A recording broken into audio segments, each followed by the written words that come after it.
বন্ধুরা, এভাবেই বানানো হলো চিড়ের পুলি। হ্যালো বন্ধুরা, ঘোষ কিচেন থেকে আপনাদের সবাইকে নমস্কার। আশা করি ঠাকুরের কৃপায় সবাই ভালো আছেন, আমিও ভালোই আছি। আজকে আমি এলাম অল্প উপকরণ নিয়ে এবং অল্প সময়ের মধ্যে বানানোর জন্য একটা রেসিপি নিয়ে আসলাম, চিড়ের পুলি। এখানে আমি এক বাটি চিড়ে নিয়েছি। চিড়েগুলো আমি ফেলে নিয়েছি এবং নিয়েছি এক বাটি ময়দা। আমি ময়দাগুলো প্রথমে মেখে নেব। দেবো হাফ চামচ বেকিং সোডা এবং 1 চামচ লবণ।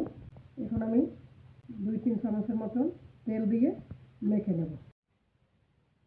তেল দিয়ে আমি এমনভাবে মেখে নিয়েছি যে হাতে মুঠে এসেছে, যাতে পিঠেগুলো মচমচে হবে। এখন আমি জল দিয়ে মেখে নেব। এখন আমি অল্প অল্প জল দিয়ে ময়দাগুলো মেখে নেব।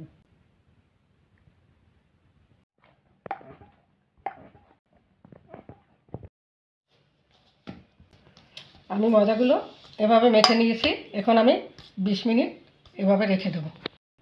আমি চিড়েগুলো প্রথমে একটু ভেজে নেব। চিড়েগুলো আমি ভেজে নিলাম, এখন নামিয়ে নেব। এখন দেবো গুড়, আর দেবো গুড়টা গলানোর জন্য একটু জল। চিড়ে মাখার জন্য আমি গুড় দিয়েছি। গুড়টা আমি একটু পাক করে নেব, তবে ঘন পাকের নয়, একটু চিপচিপে করে নেব। গুড়টা আমি ঘন পাক দিই না, এমন চিপচিপে হয়েছে। এখন আমি চিড়েগুলো দিয়ে মেখে নেব। এভাবে আমি চিড়ের পুলির জন্য ময়দাগুলো গোট মতন কেটে নিয়েছি। আমি পুলি বেলে নেব, তাই ময়দা দিয়ে এখন আমি বেলে নেব।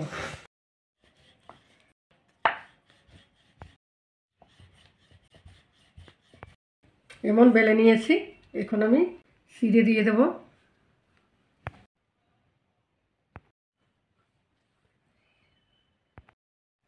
এখন আমি বাস করে নেব।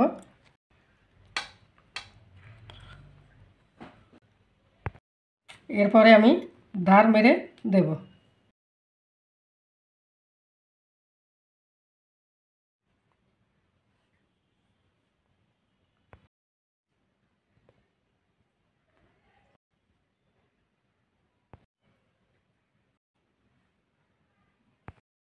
এভাবে করেই আমি সব চিড়ের পুলিগুলো বানিয়ে নেব।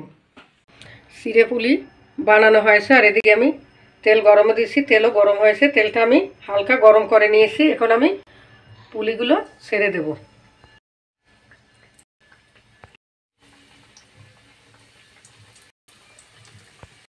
সবগুলো একসঙ্গে ধরবে না, আমি আবার বাকিগুলো পরে ভেজে নেব।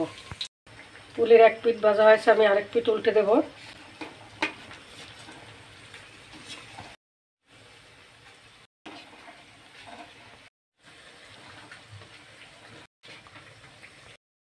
এভাবে উল্টে পাল্টে আমি ভেজে নেব।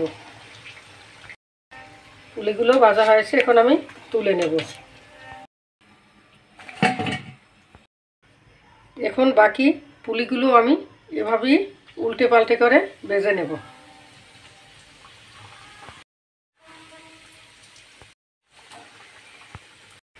বাকি পুলিগুলোও ভাজা হয়েছে, এখন আমি তুলে নেব।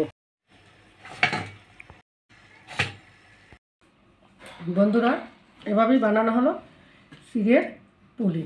এই যে দেখুন কতটা সুন্দর দেখতে এবং মচমচে, খেতেও কিন্তু ততটাই স্বাদ হবে। এবং এই শীতের দিনে কিন্তু এমন ভাজা পুলি টুলি খেতে সবারই ভালোই লাগে।